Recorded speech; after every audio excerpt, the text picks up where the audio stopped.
Welcome back. This is Carolina Sports Talk. It's your man, Big Cliff.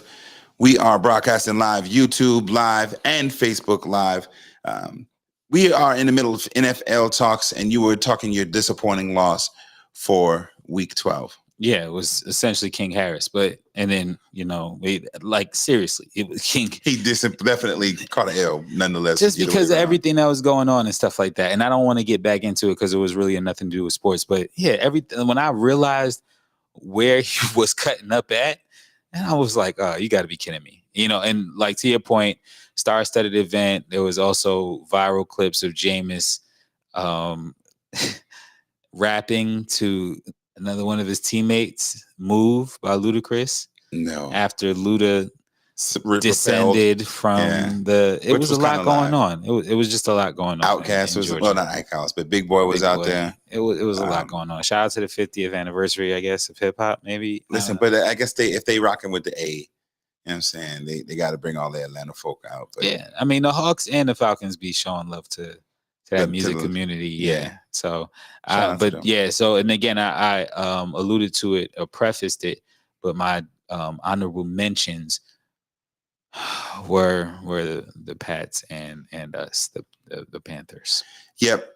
Our disappointing loss was huge. Paul's just off the strength of it got your coach fired, man. And so I unfortunately we know that special teams coach Tabor is taking over the leadership as the new head coach. We also lost our assistant head coach in Deuce Staley, who was also fired and let go, along with our quarterbacks coach, Luke McCown. So they're definitely sweeping through to make some changes. Hopefully this galvanizes the team, similar to what we saw last season when Matt Rule was fired.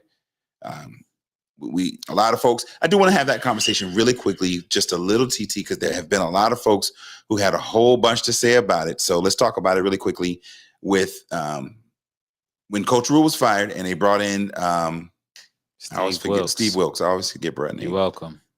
Appreciate you. You knew it was coming. And they brought in Steve Wilks. Awesome. There was a period from that point through the end of the season where the Panthers were competitive.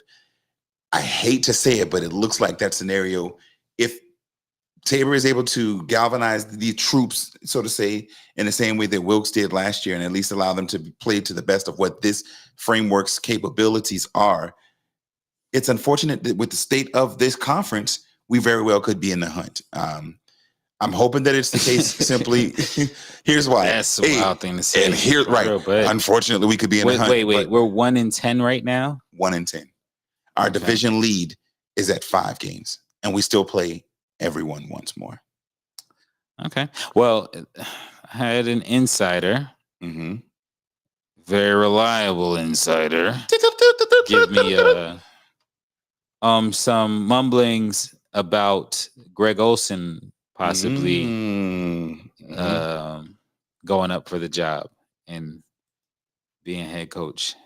Yeah, so there, for those who may have not heard it, shout out to Patriot Patty on the inside source, that Greg Olsen has thrown his name into the hat. We've seen it happen where coaches go from little to no experience in broadcasting to then leaping into head coaching position and having some modicum of success. Now, it ultimately wasn't a long-term thing, but it worked out for a little while. But Greg Olsen can use the opportunity simply because after this year, he is the lead guy over at Fox is coming to an end. We know that Tom Brady will be jumping into that position. And so that was going to relegate him to lesser games, lesser coverage anyway. And so Greg's like, hey, why not? Let me, get some experience doing a little something else. Y'all let Saturday do it. Right. Exactly. And so I think I like Greg as a personality. I think his leadership and charisma could definitely do it, especially knowing how close and how tight he is with like a Luke and a Cam.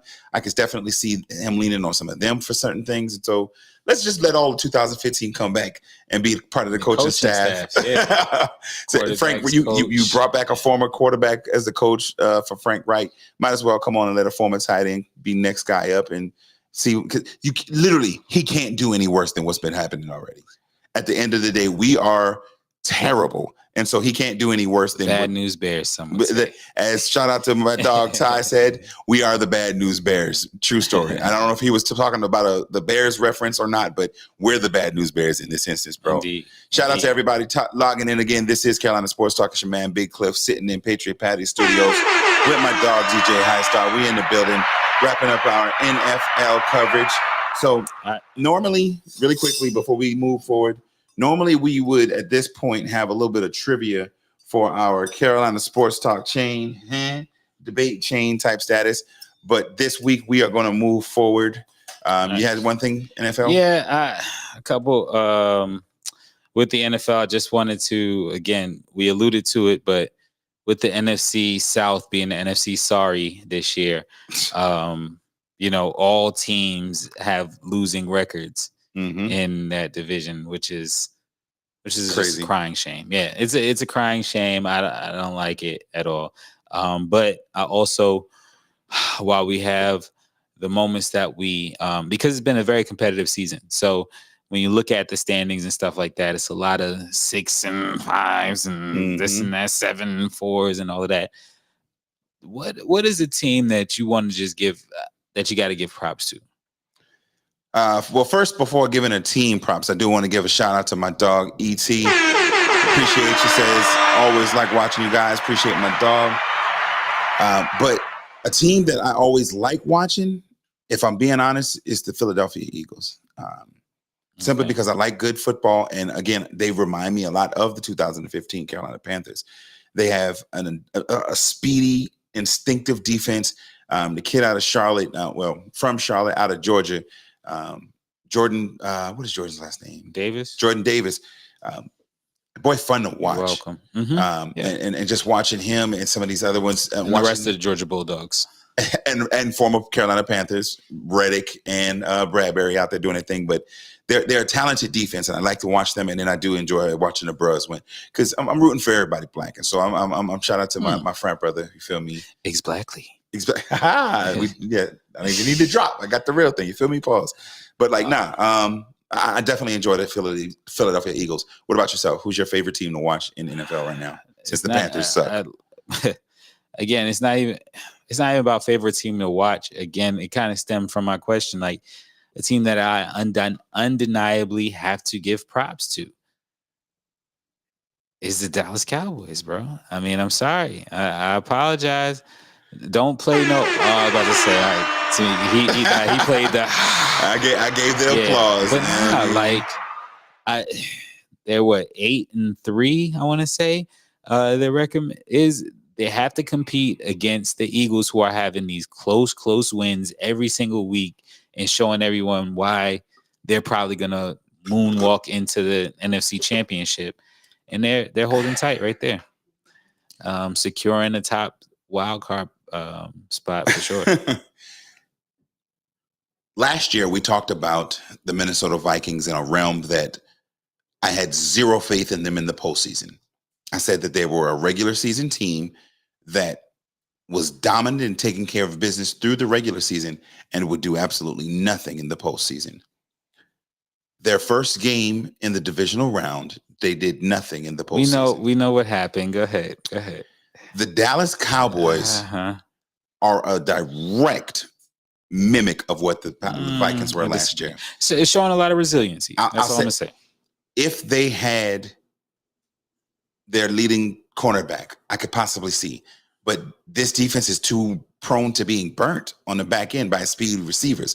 Anybody on the offensive side that plays them stoutly with a good defense, a la your Detroits, a la your Philly, a la your San Fran, a la whomever else, the Panthers defense could probably, at full staff and with some capacity of regular coaching with Greg and them boys, actually give the Dallas Cowboys a much better game than what they did on my birthday up in Charlotte when they drug us. Now, I'm going to be... Which Panthers? The Carolina Panthers. Oh, I thought you meant the Black Panthers. Shout out to Big T, my cousin, hollering, talking about some Dallas. Shout out to my dog, Ralph, talking Steelers Nation. Yeah, I'm a Panther. I'm a Panther fan, y'all, but I got to give y'all props, y'all. So you think, so right now, if you're picking an NFC championship, which two teams make it to represent the NFC? San Francisco and Philadelphia. Okay. Well, I can't argue with that. With the exception that if it came down to, I don't think Detroit could beat Philly, but if Detroit had to play San Fran, I could see them beating them. Put it like this, so in this part, like with that question again, is a team to give props to. I could see Dallas winning one playoff game, like if not against us. Against who? If the Panthers win out the rest of the season, yeah, I mean, and yeah, that's hopeful. That's nice. It take a lot, but I was about to say, you know how much that would take. That would take. That's a movie for Apple TV. You know what I'm saying? That there's, but it literally almost happened last season. That's why so many people were saying Wilks deserved the job. But like I mentioned on somebody's Facebook page today, Wilks didn't turn around a franchise. He simply brought it to the minimum levels of professionalism. Matt Rule was running this organization into the ground. There were some pundits, including yours truly, who said that if that squad stayed healthy at the beginning of the year, they had the potential to make it to the playoffs minimum and or be a consideration as a dark horse to the NFC Championship. When you evaluate the talent, a lot of people could see that. But shout out to you. But when you evaluate the talent. But that's what I'm saying. Are those even now to this day saying that he took a team of nobodies and won 6 games? Wilks? Yes. When that wasn't the case. Matt Rule was just running them into the ground. But talent-wise, we had, even with Christian McCaffrey gone. But do you hear how crazy that is? But listen to what I'm saying. And it's the same thing that if this special teams coordinator is looking to be at all significant, he's going to have to do the same thing. Bulk up, and that's with Chris, our rookie guard, just being put on IR for the rest of the season. It's what's going to happen. They're beginning to bulk up on the offensive line, and they're going to need to lean on Miles Davis and whomever, and Chuba Hubbard and anybody else in that backfield to be able to take that pressure off of Bryce Young.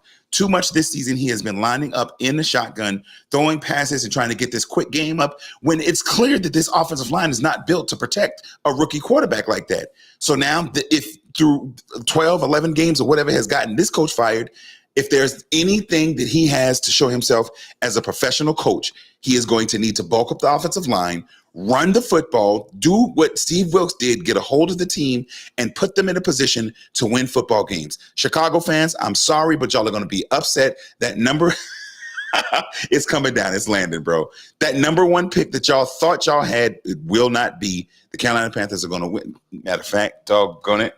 You made it. Pushed me to it. Yo, I got a hot take. Hot takes. And I'm letting it ride.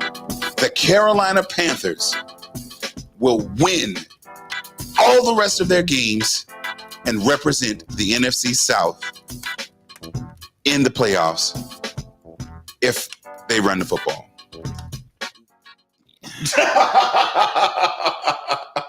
I'm saying it, dog. If they do what I say. Now, if they come out here and try to reinvent what I say. Dog, if they come out here and run the football, they will win the NFC. They'll win the rest of their games and win the NFC South. All right. Well, before we even move forward and before I forget this, at a point, you just have to give Steve Wilks some credit versus saying that, because granted, all right, Matt Rule could have been doing what he was doing, but don't minimalize what Steve Wilks did and put really the disrespect, y'all. But don't minimalize what he did by saying like, oh, he just brought him back to neutral. Like, no, he clearly bought something out of the players' paws to allow them to perform better than what they were performing. And they got rid of McCaffrey and stuff like that. So structure and scheme. What? Structure and scheme. Frank Reich got the job because he had a more innovative scheme and plan and mindset. He did not have the structure necessary like Steve Wilks did. Steve Wilks said, run the football. Basic, this is it, boom, boom, boom, boom. That's not exciting. That's not what's going to sell tickets. That's part of the reason that David Tepper was not impressed with what his scheme was. He was not impressed with the capabilities. He outweighed the flash and the zip, zip, whoop, whoop, whoop, and all of that with this all-star cast and everything that I believed could have made this team be a contender, and why I was excited at the beginning of the season and then throughout the offseason. But what Steve Wilks brought was a simple structure that's not pretty and not sexy, but it can win football games. He also brought that structure. If you could have combined the structure that Steve Wilks that he brought to the team last year with what Frank Wright wanted to bring as a scheme wise and wanted to bring development wise, I think the two of those could have married to have had us be the contender. But he didn't. From all reports being put out now that he's not there, he didn't have the players like how Frank Wilks did at the end of the season. And so losing promotes a lot of disarray when you don't have that culture already established within within a locker room. Shout out to the Bros. The Steelers are coming, pause, big time pause, but they are surging after an impressive win, I guess, this past week. But like the Panthers, if they don't have that leadership and a scheme, they're going to continue to do this. And I think too much of it falls, once again, as I mentioned earlier, back at the hands of David Tepper. He's trying to be the evil Jerry Jones of the NFL, and he is putting his team in a position to continue to fail until he gets ready to move them out of the city of Charlotte. That's all to it. Your thoughts?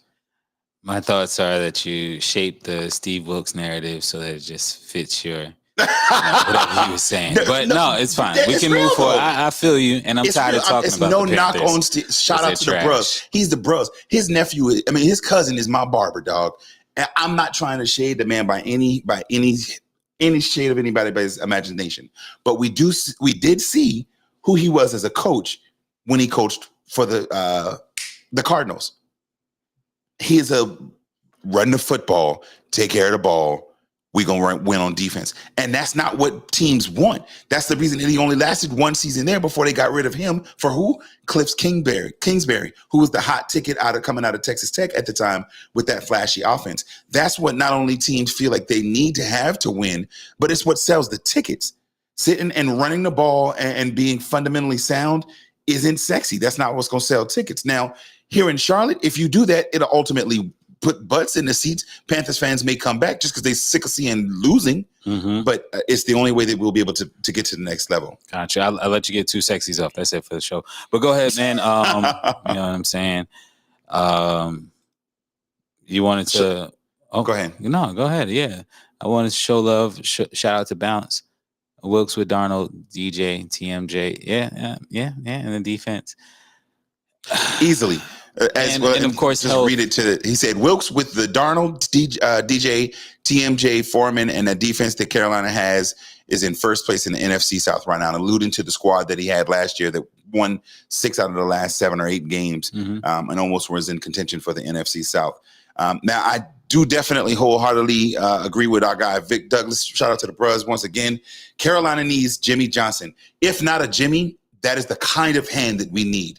I understand that they're old school. I could see a Bill Cowher type of coach coming in, and he would give the clout and he would have the cachet necessary to be able to say, hey, you're the owner. Step back and let me do what I need to do. He would have to bring in a squad that would be sound enough. I've heard a lot of folks saying they want up and young coming coaches, like the OC out in with the Vikings. I've heard a lot of young cats. Maybe somebody was saying bring Jim Harbaugh back. I think that he has the cachet necessary that as a coach, he could say, hey, no, let me do this. How would you feel about Jim Harbaugh leaving Michigan to come back to the NFL and coach the Carolina Panthers? I saw kind of a graphic this past week, but I agreed with it when I saw it, where it's like, it's just not an attractive job.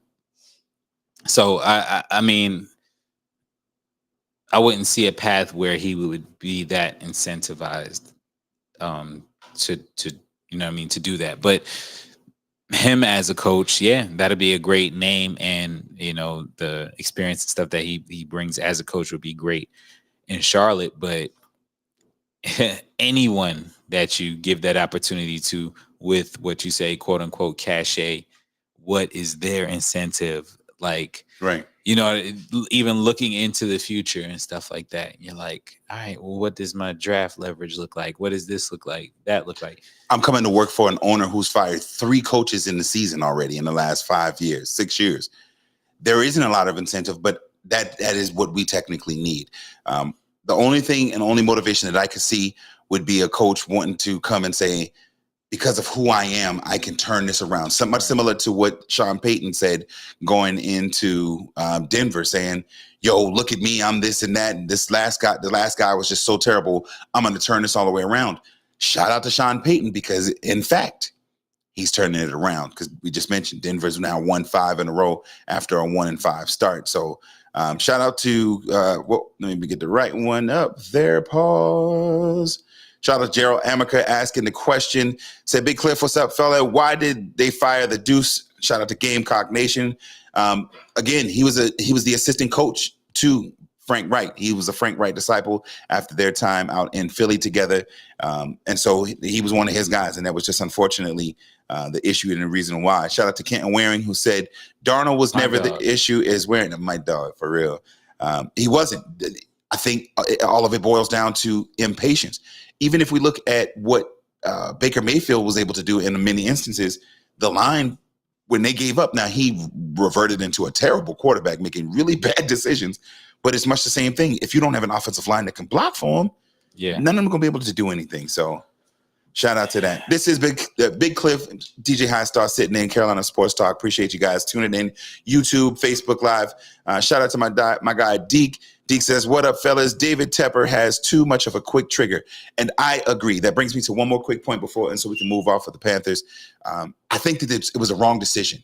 I understand that it's been a very terrible start. If you feel like you did the wrong thing, give him better choices to be able to execute what he had.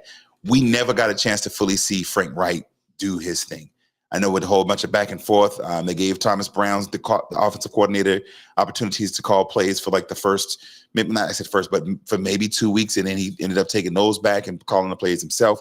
It was very clear, though, that there was some disarray out there. I feel like it was too quick, but in order to not do more damage than anything else, I feel like this was a Bryce Young decision to prevent too much damage and beat down coming upon the young man.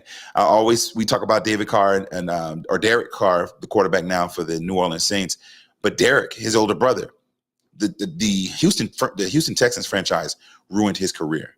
He took, something what was a record at the time, like 68 sacks his rookie year, and it ruined who he was as a quarterback. When he had the physical talents, he had the mental abilities, but he just didn't have that bounce back after getting beat up. He got gun shy, and it ruined his career. So I definitely feel like that this whole move with Frank was definitely geared for Young long-term success. Shout out to my dog, Tim, root to the Bruz. Bring Darius Leonard back home, have Luke Kuechly for linebackers coach, and John Saxon as the defensive coach, and beef up the O-line. Sir, you were talking a recipe to be able to have this Panthers team lined up for success. Now, whether or not they listen to it, I don't know. And speaking of Darius Leonard, for those who may not know, linebacker from South Carolina State, most recently the second-round draft pick, three-time All-American, perennial Pro Bowler, was let go from the Indianapolis Colts. Shout out to the Bruz. It seemed like after his back surgery, he had another injury this season that he was coming back from. There's been some confliction with regards to, what the plan was. He was kind of pushing towards expecting it to be, a progress report on what they thought he was. He was getting one set of information, and unfortunately they let him go. But I really hope Dog has something left in the tank. I know that he's had meetings already down in Dallas. He is actually today up in Philly having a workout as well. So I would love to see Dog bounce back and see him land on a perennial. Hopefully, somebody who's got an opportunity to get a ring this year. What are your thoughts on Darius Leonard? I think he's gonna land on his feet, and like you said, these are one of those, I don't want to say steals, but these are one of those situations where the franchises have opportunity to get him while he's vulnerable and be able to use his value towards getting a championship. So, like you said, a lot of contenders. Yeah, Deke said Darius Leonard had fallen out of favor with the current regime and the Colts. He said so in an interview that if they felt like the rookie that they drafted out of the second round was faster or a better fit, that he expected to be able to be a second stringer until he could get to a point where he would be able to get back to himself. He felt like he has a lot more left in the tank, but the franchise has decided, I think, it more anything than else, a financial move to be able to cut some of that money and move on with what they feel is a younger opportunity for them in that second round draft pick this year. Yeah, he'll be good though. I strongly believe that. Yeah, most definitely. So we are going to move on from NFL into some NCAA football. What your face was? Week. Rivalry week. Yeah, I was reading the comments. Okay. Yeah, Tamarick Hemingway as a tight end would be a good look too. Yeah, it definitely would. Right before we get on, we're talking college football. I want to pause before we go into college and talk a little high school. Your boy got the opportunity tomorrow, man. Friday. I'll be announcing the South Carolina High School League football state championship, the 1A and a 5A game down at Oliver C. Dawson Stadium, man.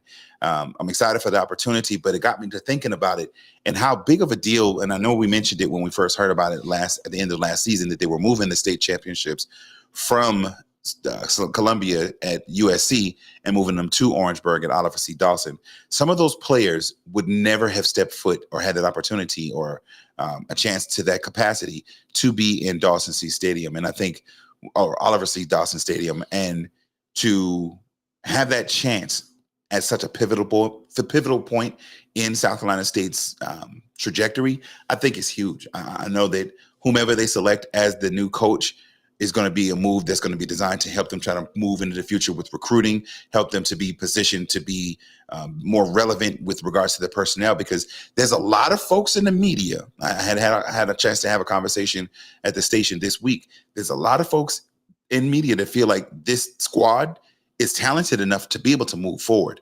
A new coach coming in and bringing a couple of players here and there, but with the core that they have opportunities to be able to be successful, a la Benedict early on in Chinnis's career, which kind of alludes to with Benedict losing their playoff game this past week as well. They unfortunately fell to Lenoir-Rhyne in their second round playoff, ending their undefeated season for the second season in a row in the second round of a playoffs with a 35-25 loss to Lenoir-Rhyne. There's a lot of folks out there who are saying that Chinnis could be very well on the short list. What are your thoughts with both the high school league playoffs being there at South Carolina State, and which direction they ought to be moving with their coaching search? Yeah, no, I agree. It's definitely huge. Well, I wanted to give a shout out to Donovan Murph. One of my close buddies. That's not even exactly. That's not disrespectful. First of all, it's the same position. It's the same position, different screen. You already know Murph is my homie. What's what? Pause. But no, Donovan Murph. Shout out to him and Irmo. They fell to South Florence, I want to say, in a playoff game. Yeah. First round of the playoffs. No, not first round. That was actually Lower State, and South Florence is going down to the state championship for the second consecutive year. Yeah, looking to go ahead and win another one. But I did want to shout them out. But yeah, like you said, hosting those high school games again. If you have them at Williams-Brice Stadium, that's an experience in itself. But giving Orangeburg that exposure and kind of up in the cachet of Orangeburg and the profile and stuff like that's big for the city of Orangeburg, or the town of Orangeburg. Yeah, and it's huge. What about your thoughts on which direction they ought to go? Yeah, with the coach. Again, we're like it'll make a splash in the state if Chinnis came, but I think make a splash across the country if Ray Lewis ended up there. So I think there's options to go with as far as these former NFL players that are looking to get some traction. But Buddy Pugh was there for what, maybe 20 years, 22 years or something like that, maybe? I think it was 23, yeah. Okay, so like right around the time you got to Orange, well, you were in Orangeburg. Anyways, but yeah, no, in real life it was like my freshman year was his second year there. Got you. Which was 2001. So they're not the type, as a school to look to probably have a quick hire for like 2 years or 3 years. You know what I mean? Mm-mm. So that's the other thing. That'd be the only thing I would say about having like a big name coach like a Ray Lewis or something like that, or how Ed Reed was trying to do down what was that, Edward Waters or whatnot. Mm-hmm. So yeah, I mean, Chinnis would be the solid choice. The other coaches that I know in the state and regionally are not really going anywhere. But see, here's the thing that is a little bit underwhelming for me. And let me not say that. There are those who believe that they are looking for a safer hire more than so than the big splash hire. When I think that depending upon which direction that they go, because if they hire alum, there are a lot of good football coaches who are former players, who are also former coaches, who are out at different levels, both at the high school and college level, as well as some in the NFL. And so there's a lot of, if they're looking to stay homegrown, there's a lot of good talent that they can have. Mm-hmm. I don't know that the splash way is the swag selection as right the swag selection. I didn't miss that. I think that they definitely have that opportunity to be able to be relevant, but they got to have the right coach. If it's somebody who is the splash one or the swag selection, there we go. I'm behind in the comments. Shout out to my dog, Street Poetry. Commodore says, I'm against the swag coach selection. So he's not in favor of the Dion big name splash. And I can understand why. If it works, though, it works. But if you're looking for something that's going to be a little more along the lines of tradition, that can still be successful, then you get a hard-nosed coach that can get in there and get in. So definitely excited about that. But as you mentioned, it was rivalry week this week. Got it off for that time. Pause. So you want to take it off from here with the NCAA coverage?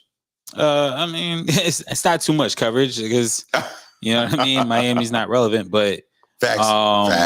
I'm with you when you're right. There were just a couple of rivalry games that stood out. Okay, well, while you pulling that up real quick, pause. The biggest one that, of course, we had all eyes on here in the Carolinas was the South Carolina Clemson game when the Clemson Tigers went into Death Valley is their stadium. When it went into Williams-Brice Stadium and took down the Gamecocks in a score of 16-7, improving their record to 8-4 and dropping the Gamecocks. Thank you. To 5-7.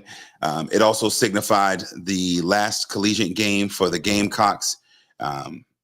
Their quarterback, who has since declared for the NFL in one Spencer Rattler. So, what are your thoughts, man? Shout out to everybody, all the Carolina fans out there, all of the Clemson fans weigh in. Y'all can hit us up on the Carolina Sports Talk line, cliff@carolinasportstalk.net, or you can go ahead and hit us up on the comments, YouTube and Facebook Live. Shout out to Bruz Chris Nelson says, Deshaun Baker for SCSU for head football coach. Deshaun has been making Bake has been making some major noise in the Charlotte area, head coaching in his football career. You know, he is a Charlotte native himself. I think that would be he was an amazing player. He's got sound strategies, and I think he could be a really good hire for that. Somebody said Bobby Boucher for SCSC. Shout out to my dog, Ty. Bobby Boucher. I mean, hey, listen, they're gonna play hard defense and drink a lot of water.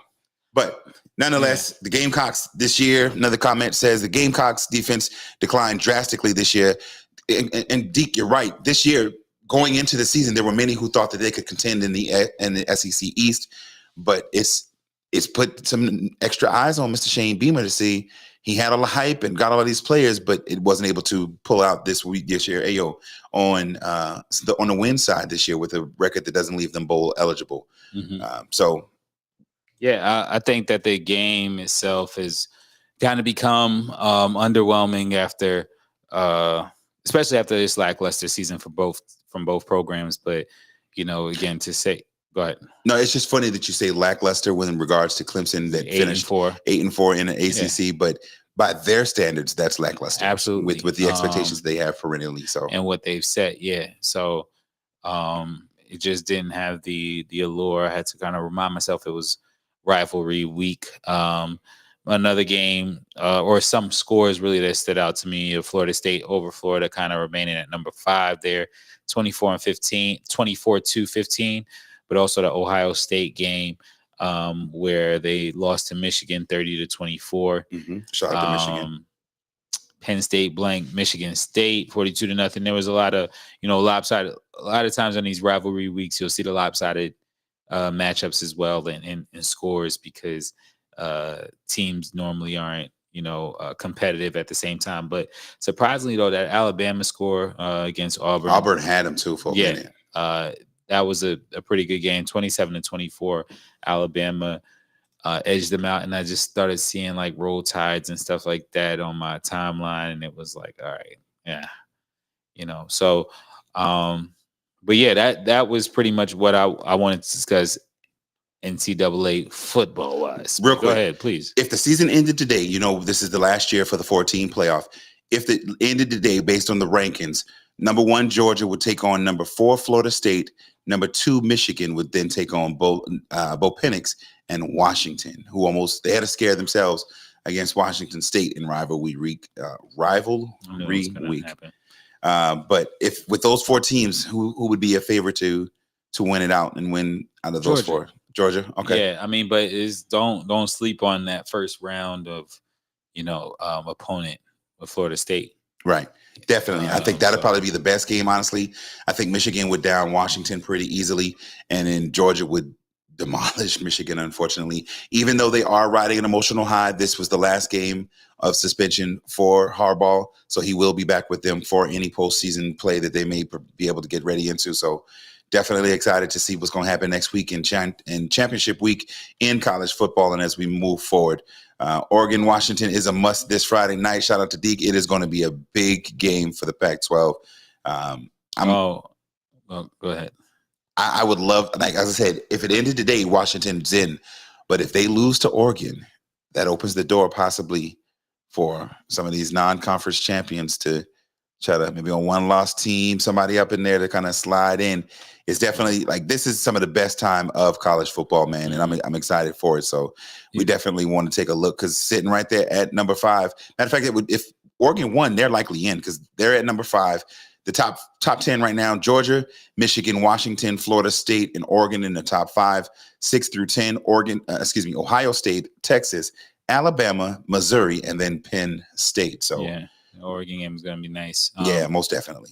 You brought up the Pac-12, so I'll just take this opportunity to say, turn off my theme music.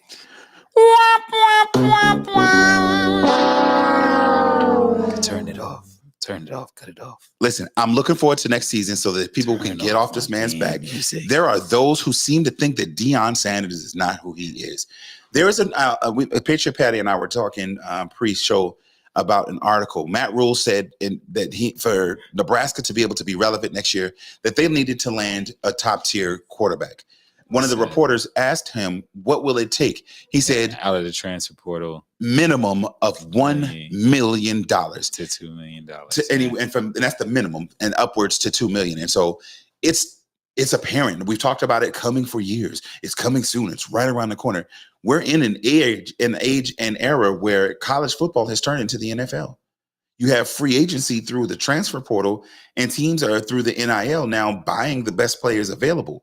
That being said, how is it that you think that the attention that they received through the first 4 weeks, when it set the tone for the rest of college football, it happened at Colorado and them winning 4 games now, or 3 games?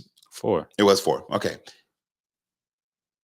The powers that be said, we'll give you these and y'all ain't gonna do nothing else.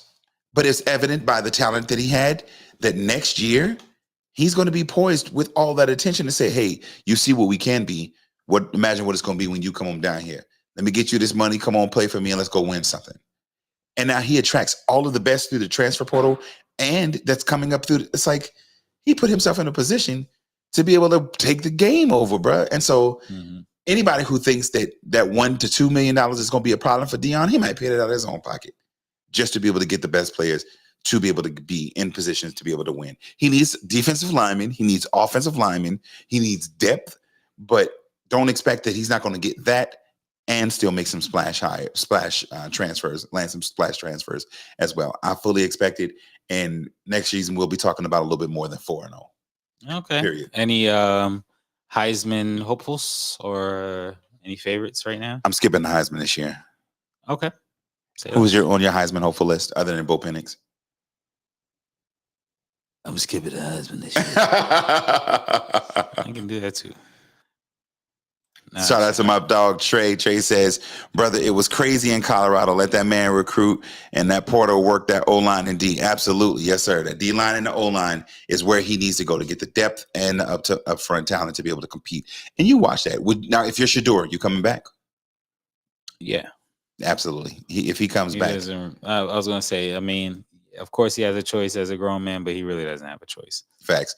Now, so it said, shout out to Deke saying Penix, Nix, Daniels, and MHJ are his shout out or his Heisman hopefuls.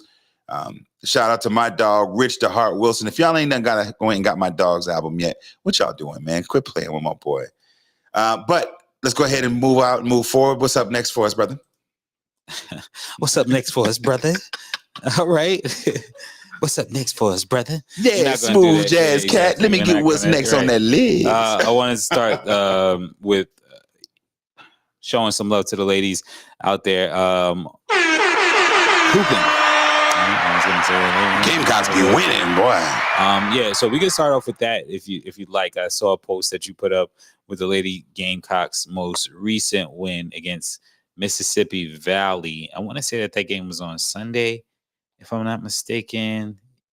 No, it might have been Saturday. I think it might have been Saturday, but they've got a big matchup coming up. But the game that you are mentioning, if I can get the scores to come out, against Mississippi Valley State on Friday, November the 14th, the number one South Carolina Gamecock women team took down Mississippi Valley State 101-19 to mark now out of their 6-7 games. Cue up that Russell Westbrook if you got it.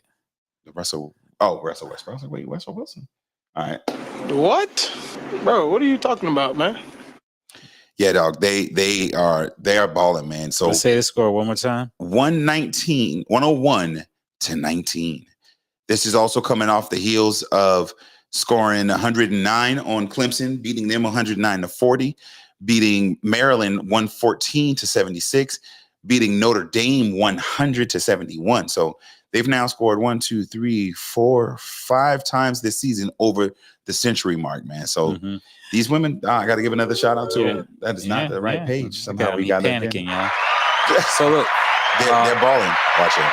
Shout out to that thumbs up, brother. I wanted to just put it in perspective for a couple of for the audience.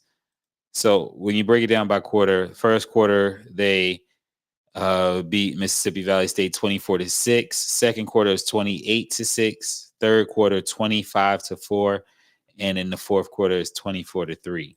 If you break it down by quarter. Now I want to go back to Deke's comment just now. Deke said the Lady Gamecocks put a butt whooping on Mississippi Valley State. The mercy rule should have been invoked. There was someone else on Facebook that said, "You see how she do it to her own people and our squads." One, they came to get a check. They got their check. 2, it's disrespectful to me to not do it. We talked about Colorado and Oregon when Oregon was playing them, and it seemed like it was personal, where they were intentionally just giving it to them. She has gotten where she had laid down and deep into her bench early on into the game, and so that put them in a position to, like, she can't help it that her third string bench players are better than, you know what I'm saying, well, still on the other end. But I think it would have been more disrespectful to not at least have them running their set to continue to do it, just to sit and they got fans to entertain too at the same time. So I get it in a way, but at the same time, it's like they got paid. Shout out to my dog Isaiah, man, saying the Panthers trash too. Or the Panthers are trash, though. Yes, we are terrible. Yes, we know. We've talked about why. We talked about how that cannot be. And honestly, in a lot of ways, I feel like it might be a ploy by David Tepper to prepare himself to be able to move this team out of the city of Charlotte. So, yes, we are trash, but hey, it is what it is nonetheless. We're moving forward. You see it. Panthers out here, baby. So, as we continue in with women's basketball, you had a little update with Angel Reese? Yeah, I mean, it was just a bizarre story. Well, not bizarre, but it was kind of some, like, post-championship tea, I guess, with her missing a couple of games or whatnot, but she's set to return after a 4-game hiatus. nowadays with the social media and stuff like that, you kind of get a little peek into what's going on and get online investigators. So I think there was some things with Flage, some back and forth with their parents with regards to playing time. Y'all got to forgive me. So I'm not going to say much because I'm, again, not well versed in what's going on down there as far as like the gossip part of it. Essentially, there's some rifts in the team. One player's mother had something to say on social media about the time that her daughter was getting. Another one said, well, if y'all wasn't doing X, Y, Z, you wouldn't have to worry about playing time. And then that just caused some rifts in the team. And as a result, Angel Reese has been away from the team. But as you mentioned, she is slated to come back in. How do you think it's affected them? We know that they've been losing some pretty big games without her playing. Where do you think they move on from here? Is she able to come back and they kind of regain form and move forward? Yeah, but at the end of the day, the Lady Gamecocks are focused, and there's not like you needed to go ahead and keep it competitive when you were able to. Like, right. I don't think right now that I think they got blinders on the Lady Gamecocks. So and they've got a mission. They're on a mission rather. So I think it's a little too late for LSU. And I agree. If you think about it, it's much similar to, but a little bit different than UConn's dominance early on through the early 2000s.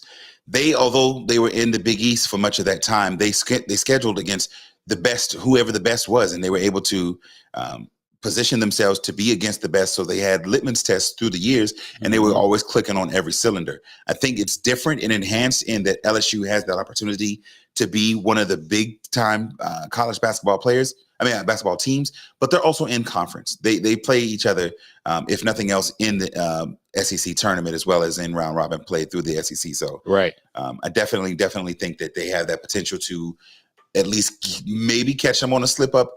But ultimately, I think if they do catch them on one during a regular season, it would just prime and position them that much more to focus and lock in to go ahead and take home another chip this year in the NCAA championship and them being the Gamecocks. So yeah, I'm excited to see it and definitely wish them nothing but success, give them a little bit more love. Yeah. I wanted you to keep the round of applause and the air horn going for out there on the West Coast when one of the diaper dandies that I called out at the beginning of the season, Juju Watkins, for the Lady Trojans out there, Sanaa Lathan's, vicarious daughter that I made up in my head.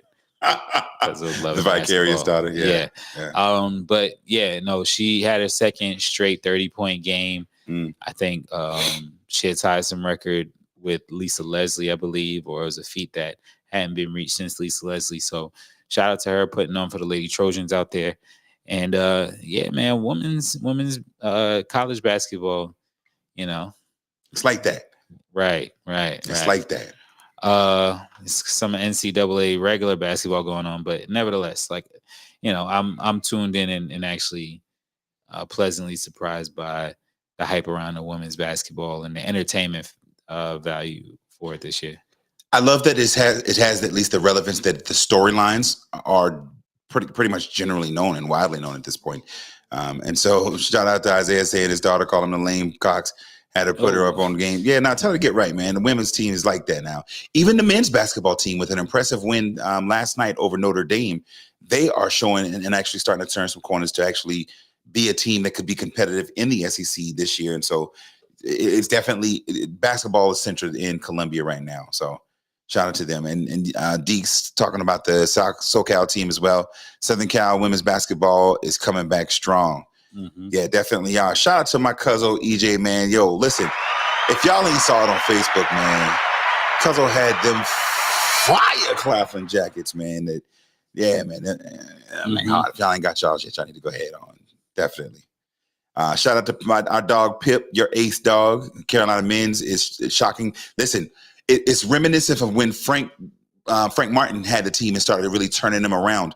Took them from 2 consecutive NIT tournament victories to then, and 2 years later, making a Final Four appearance. And so it's definitely good to see the men out there doing their thing as well as the women on the basketball side as well. Yeah, absolutely. Yeah, so again, shout out to some in-state sports and some Carolina sports actually putting on for the Carolinas. I want to move on to the pros a little bit and shout out the NBA. Currently has their tournament going on now. I wanted to start off, of course, with a couple of scores. We'll go with a couple of scores from tonight, Wednesday, the 29th of November. The Lakers currently are beating the Pistons 126-95. 195, 126 to 95. Yes, relax, slow down. Lakers. 126-95 with about 3 minutes left in the fourth quarter. The Magic are beating the Wizards 128-109 with about 4 minutes left in the fourth quarter. The Raptors over the Suns 81-78 right now, a little bit under a minute left in the third quarter. The 76ers are losing to the Pelicans at halftime 68-48. The Grizzlies are beating the Utah Jazz right now. They're in the third quarter right after halftime. And the Nuggets currently early in their game, they're beating the Rockets 8-3. Just wanted to bring up, you can go ahead and cue that down for me a little bit, brother. Thank you. Yeah, shout out to some of the league leaders. KD, Luka Doncic, and Joel Embiid are currently leading the league in scoring. Shai Gilgeous-Alexander is a close fourth. Won't stay too long on the Thunder. We'll giddy up out of there. And then I'm going to go ahead and bring up some. Nice. Is that Andre 3000's new? Listen, I'm going to just go over the brackets real quick. Yo, you are. No, it's the buttons. You're Losing. losing. Different screens, man. It's the screens, man. man. Because you're making me look bad. I'm saying this stuff and you just play it. All right. But anyways, the quarterfinals for the in-season tournament right now, and I just don't know how this is going or whatever like that as far as the tournament. Mm-hmm. December the 4th, the games start though.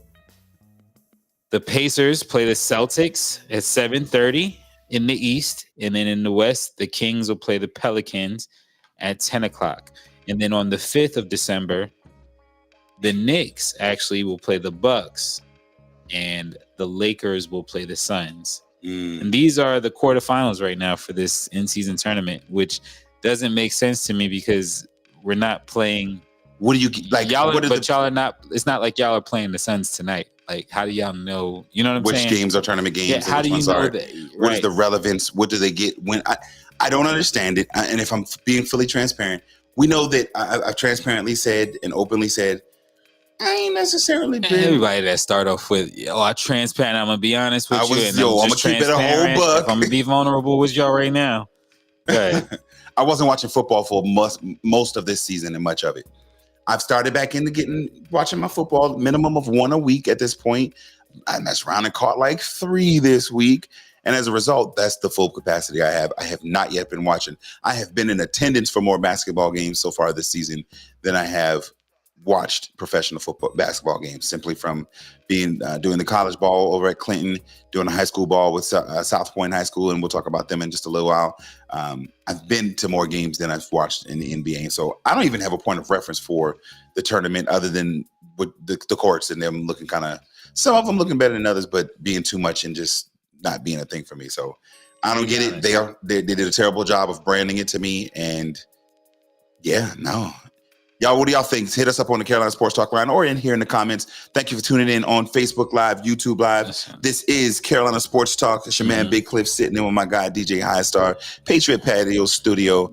Patriot Patio Studio. Patriot Patio. Because the patio is outside. Now, one thing I will say is I'm not mad at all that you haven't watch too much NBA because we have had the pleasure of not having to hear about the Lakers for a couple of weeks now. So ends today.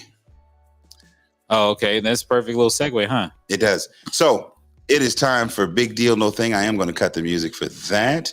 You all know the segment. Yo, why don't you ISO on you real quick? Nah, that ain't no thing. Well, so Big Deal No Thing. Where we talk about the sports headlines and let you know if it's a big deal or no thing. Just before we get started, though, I got to give a shout out. Y'all see it. Claflin, we in the building, baby. Ha ha! I was gonna get it, but I'm on a different screen. But I'm gonna give it anyway. I'm not gonna name no names, but as we mentioned a second ago, we are in Patriot Patty Studios, and somebody said she looked up and where she saw just nothing but ops. You know what I mean? But it's all right. It's not a Patriots gear, it's not a Cheney University gear, but you know what I mean? It's Claflin. Soon to be some Clinton over here too. Stop playing with me. You feel me? But nonetheless, as we proceed to move forward, big deal, no thing. Our first topic up of the night. Anthony Davis is not a center, but a power forward forced to play the center position. Is that take a big deal for you, DJ High Star, or is that no thing? It's no thing. Nah, that ain't no thing. I'm going to say it the other way around. I say it's a huge deal. That's a big deal. It's a huge what? Huge deal. Hey, yo.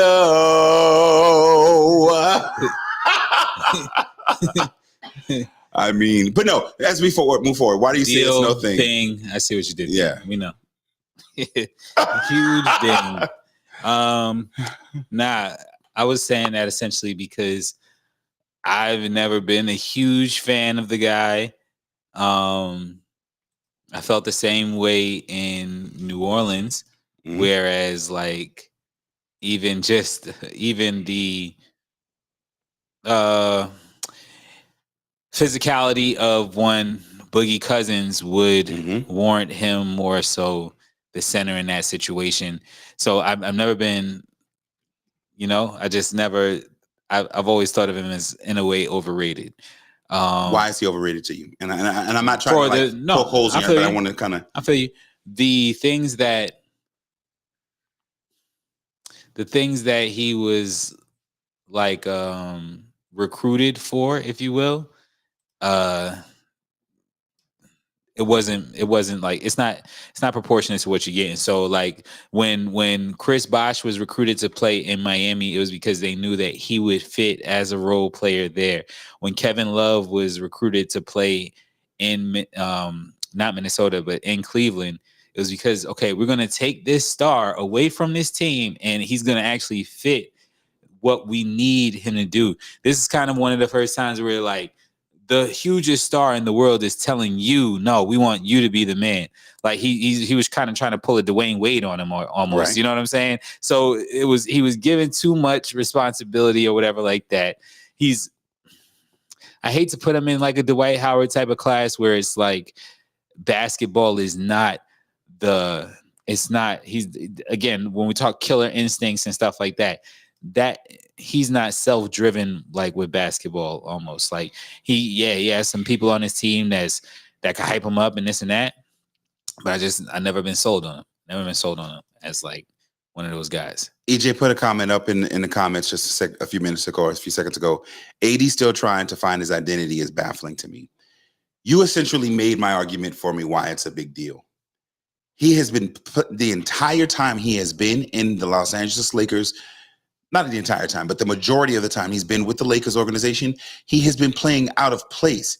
The graphic that I saw with this comment that on social media with this comment on it said, it had a picture of him trying to defend out in Philly. Embiid, bro. Joel Embiid. Come on, relax off me. Chill.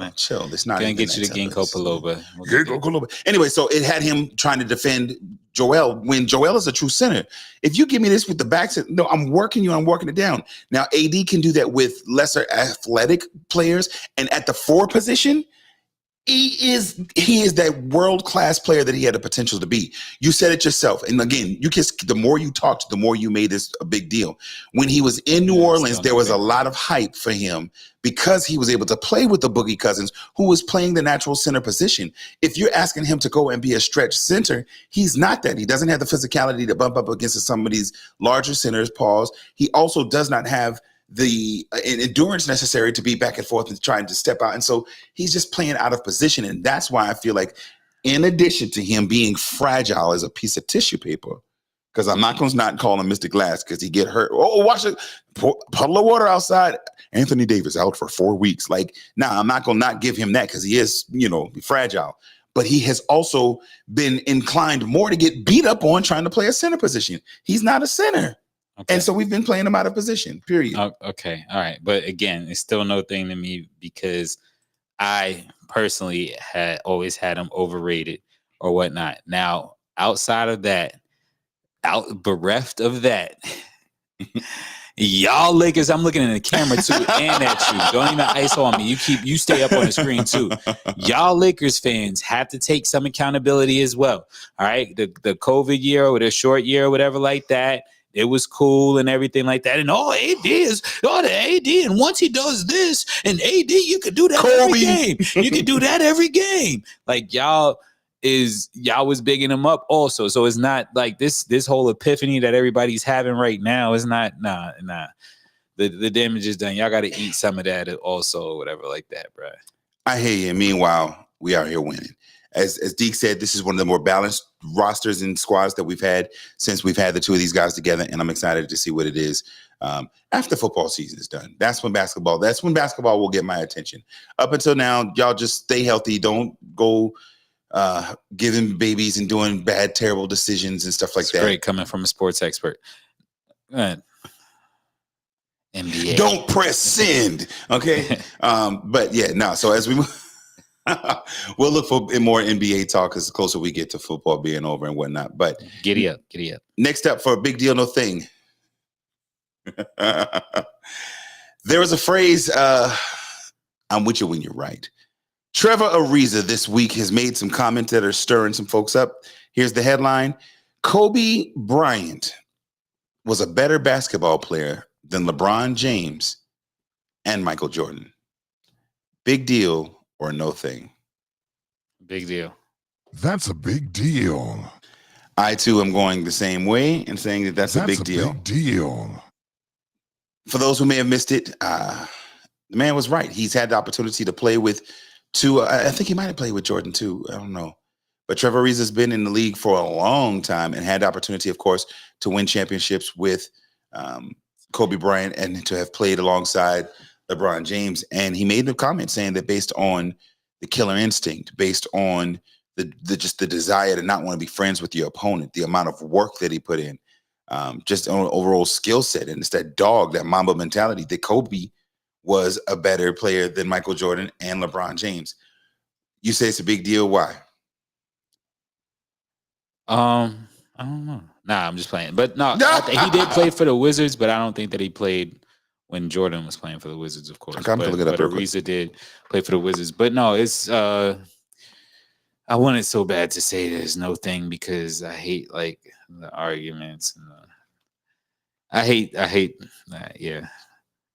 Who's the best MC? Biggie, Jay-Z, or Nas? I hate all oh my gosh. I detest this. But nevertheless, he gave good points whenever he was arguing it. So he had my attention, and one could argue that Kobe maybe showed more dedication and commitment, even though MJ went through what he went through. You feel what I'm saying? Mm-hmm. Like, although MJ went through some crazy stuff with his father, with gambling, with Hennessy, with whatever. His baseball years. That's what I'm saying. Yeah, during that stuff, it may, if you put the two careers side by side, that may give MJ like a chink in the armor almost when it comes to commitment or, dedication, if you will. Of course, whenever he was locked in, he was locked in. But we don't know Kobe to be drinking cognac and smoking cigars on the night before a big game or whatever like that. His commitment and dedication, from all accounts, his commitment and dedication. No, I haven't heard no stories really too much about him clubbing AI. Yeah, no, but if you think about it, the whole Colorado thing where Vanessa got that big old rock after she came back and was, I'm standing by mama, stand by your Absolutely. man. I mean, that's early in his career. And also early in MJ's career, his teammates was doing cocaine. You know what I mean, in the locker room. And see, if I'm being honest, and I was just getting ready to say it, Deke just put it in the comments. Shout out to Isaiah saying men do what they want, but Kobe did not have the off button. He was humble and he was hungry, but he did not have an off button. There was an interview where Tracy McGrady, I think it was talking about they were just going to get a workout in, and they were just kind of going back and forth, shooting some shots out, and Kobe was keeping score. He was like, "Yo, we just we just shooting, man. This wasn't competitive. He's like, every time I step foot on this court, it's competitive. And he was literally to see which one of them was hitting the most shots during just warming up and just a private workout with the two of them. And so MJ had that dog in him on the court, and it translated, I think, with the gambling to being too aggressive there. But Kobe talked about it. He would race you with a grocery buggy down the aisle. To me, I wouldn't say that he is a better player than Michael Jordan. Was he a hungrier player? Yes. We've had a conversation a few years ago, I think, in probably the early years of Carolina Sports Talk, probably back in the old logo. Shout out to anybody that still got those magnets. But that LeBron James is the most athletic and probably has had the most all-around career of any player. Am I going to say he's the best player ever? No, I will never say it. Y'all can argue with me till you're blue in the face. You're going to be wrong till you're orange in the face. LeBron James is not the best player ever. Michael Jordan is the best player ever, all-around player. Defensively, offensively, he had the dog, the most aggressive, and in my opinion, the best scorer of all time. Kobe being Bryant by far. Now, is KD trying to get to that level? Yes, because he can score a lot more fluently. But as far as just attack type, there was nobody like Kobe in the league ever. Agreed. Say no more. The Mamba. Yeah, shout out to Isaiah saying, why are we as people trying to make Kobe something and he won't say he was? Because an humble man cannot say it, but at the end of the day, now again, I don't think he's the best ever, but I think he knows that there were some who give a knock, say that he's Michael 2.0 and that we saw who he was in Michael, or he modeled after it. But I'm junior. My father is at a level of excellence that I respect and that I admire, but it's my job to learn from what he did and try to take it to another level. We as the next generation have that responsibility. We look at what the WNBA is now and versus what it was then. It's elevated. If there has never been players like who there are now, like Sabrina Ionescu, there's not been players like that in the past. She's the next generation of which come before them. It's our responsibility to take with what we have and what we've seen before us and add to it and grow. And that's why I think Kobe was a different version of Mike, but Mike is still the originator, which to me would give him that nod to be the greatest of all time. So it's definitely an argument that's going to be consistently going on forever. But y'all stop saying that LeBron is the best ever. He's not. He's not. Michael Jeffrey Jordan will always be the GOAT, period. Any argument with that? LeBron is one of the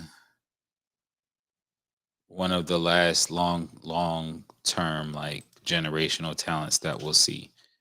So not Wemby? You don't think Wemby will be that? He'll be a generational talent, but I don't know if he'll have the longevity that LeBron has sustained. Longevity and excellence that LeBron has sustained. And I think that it's not going to happen too much more. And then, like, it's kind of underrated, but the greatness at the different franchises, that's, to me, that's difficult. Moving a different, as much as it's frowned upon and stuff like that and looked at in a different light, it's also a challenge for the player that chooses to do that and that makes that choice. So yeah. Now, so we've got one more to do with NASCAR for Big Deal, No Thing. Did you want to take that one? I was hoping you could. Okay. So Now, for real, my phone is acting right now. I said. The NASCAR reaches a 7-year, $7.7 billion. Run that back. NASCAR reaches a 7-year, $7.7 billion media rights deal with ESPN. Your thoughts? Big deal. That's a big deal. Listen, not only is that a big deal. That's a big deal. It's 50. Yo, 7.7 billions? Bees. With a B, bad boy. Bumblebees. Why you say that's a big deal? For all obvious reasons. But I think formerly they might have been, if I'm not mistaken, with Fox. I think so. Like NBC. Mm-hmm. You know what I'm saying? So just the visuals, the aesthetics of it is going to look different. You're going to have to, kind of get used to, all the NASCAR fans going to have to get used to into ESPN for that stuff. And they're on my short list of money laundering industries. It's mad gas that gets wasted. Tires, car they're parts. on my short list, definitely. Like, them cars don't be cheap. They had 100,000. But if you think about it, figure it out. the sponsors. Think about absolutely. all of those, the cars themselves, the clothes, the money. There's money there, and I think ESPN realized it and wanted to go ahead and jump in. It was like, let me get it. Oh, it says keeping us journalistically with integrity. They didn't sign with ESPN. They signed with Fox, FS1, NBC, USA, TNT, Amazon, and CW. So everybody but ESPN, essentially. But you see, thank you, bro. I appreciate it, and thank you, Big Cliff, for still, because you asked me if I wanted to leave with that, and I was like, nah, because it was yours, but nah, not really. ESPN got to find that money. Listen, and that's the thing. I think with the layoffs that they had, there are those who in corporate America, and I think we talked about it with our like off-camera jobs and stuff, that corporate America is preparing for a recession, essentially. And so ESPN, with their reduction of the force and trying to right size, I think they're still anticipating that, although some pundits are anticipating that there's a rebound happening because everybody seems to be outside and they're spending bread. So these networks very clearly feel like the money is there and that the opportunity is there. So I say it's a big deal, though, because we can fully anticipate to see a whole bunch more coverage now that all these people have paid all this money for it. Especially the biggest one for me with that is Amazon. I knew you were going to say that. Because it's the biggest of the deals. No, absolutely. And I wasn't even saying that no type of way. I was saying it towards when we were talking about Shannon Sharp looking for, when we talk about this money. I mean, the other thing that you don't want to sleep on whenever it comes to this money and who has a lot of it is these sports betting and gambling companies or whatnot. Oh, without doubt. The Sports Kings and the DraftKings and all of them. Now NASCAR is getting that extra eyes and extra attention. Now that they can gamble nationally, it definitely is going to do that as well. And the next inevitable thing, we're just going to have to get Deke on one episode, but he just put it out there. The NBA is negotiating a new media deal too, which means that they will definitely be getting soon some additional money. And absolutely, if NASCAR got $7.7 billion, what do you think what do you think the NBA is going to get? Listen, when the CBAs and stuff like that, they're done for a reason. You know what I mean? So it's a lot smarter people than me in the room that forecast those type of numbers and stuff like that. Absolutely. And that, like I said, there's a reason that the players negotiated what they negotiated and stuff like that, and that these big contracts are being signed and everything like that because they know the media money be just crazy. Absolutely. Big facts. So that's going to do it for somebody said, what about the WNBA? It's about 30 million. Yeah, 30. That's got to be 30 million and not 30 billion because there goes the LOL JK, just kidding. But anything you want to holler to people before we get ready to get out of here, bro? Yeah. I did. First of all, there you go. No, I was spotlight DJ High Star. No, you don't even gotta you don't gotta do all of that, man. So I always said that you was acting like an owl or whatever like that, and that you needed to chill. Excuse me, say what? Excuse me, say what? Nah, you were supposed to say who on that, but nevertheless, we'll keep it moving. You know how much a chimney weighs? Excuse me, I'm sorry. Hold on, I'm butchered it. Tell me how much no. Tell me how much a chimney costs. How much does a chimney cost? Nothing. It's on the house. I know. It's been a while. So I had to entertain the audience with a little dad joke. The dad joke of the day brought to you by DJ High Star. Be yourself. All right. So I do have a couple of things before I get out. I want to holler at you guys. Thank you for tuning in. This has been Carolina Sports Talk. But before we go, do have two special highlights. I want to give a shout out to the Clinton College women's volleyball team for reaching the national championship round in the NCCAA tournament. This team has been amazing. They're only been yes. They have only. Say again. What was the tournament? I'm sorry to cut you off. NCCAA. So we're not NCC. Yo, really though? Yeah, really. Shout out. NCCAA, but what? The National Collegiate Christian. Oh, okay. See, now you put Christian in it. Now I can't laugh. Exactly. Right. Yeah. No, but that's. I thought it was National Clinton Correctional Facilities. Yo. Oh, nah. I'm sorry. I know. No disrespect. What we're not going to do, bro. Christian in there. Now, all right. First of all, shout out. It's not going to be the shout out because I thought I was like. You thought I was having catching integrity. me. No, I thought I was having Nah, it's the journalistic integrity. NCCAA. I said what I said. I remember With the gym. No. Go ahead. Nah, but they're only 2 years into being a program and have already made it to a national championship round in there. And so I definitely, in real life, do want to give them a major shout out because they like that. And so we expect some with the recruiting class that they've got coming into. Clinton Athletics are on a rise, man. But also got to give a shout out to the South Point Stallions women's basketball team. Their first home game of the season took place last night against the Chapin Eagles, and they took care of business 81-27. This South Point squad looks poised to be the team. If I got to keep it a buck, they look more athletic and younger, but still more experienced. Their top 3 players are seniors and juniors, and then they've got a nice, talented young nucleus around them. Many of these girls that have been playing for years.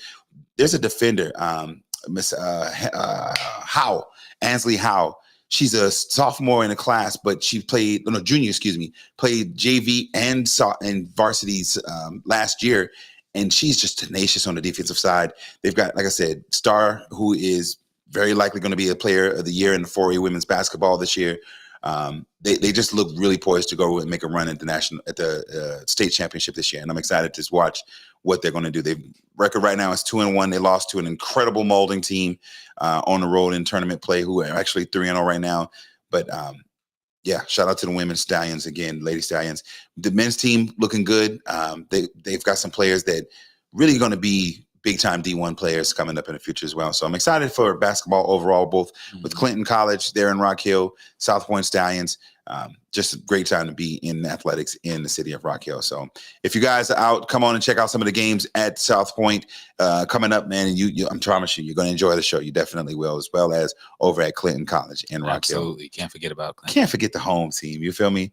So that is going to do it for this week's episode. We appreciate you guys for tuning in on Facebook Live, on YouTube Live. Please like, subscribe, share the live with your friends. Make sure that they can tune in to be a part of the show as well. We appreciate you guys, everybody, for tuning in this week. Until next time, y'all, hit us up on Instagram. You can always tell your smart speaker, play Carolina Sports Talk. It's been an episode, man. We out of here. Peace.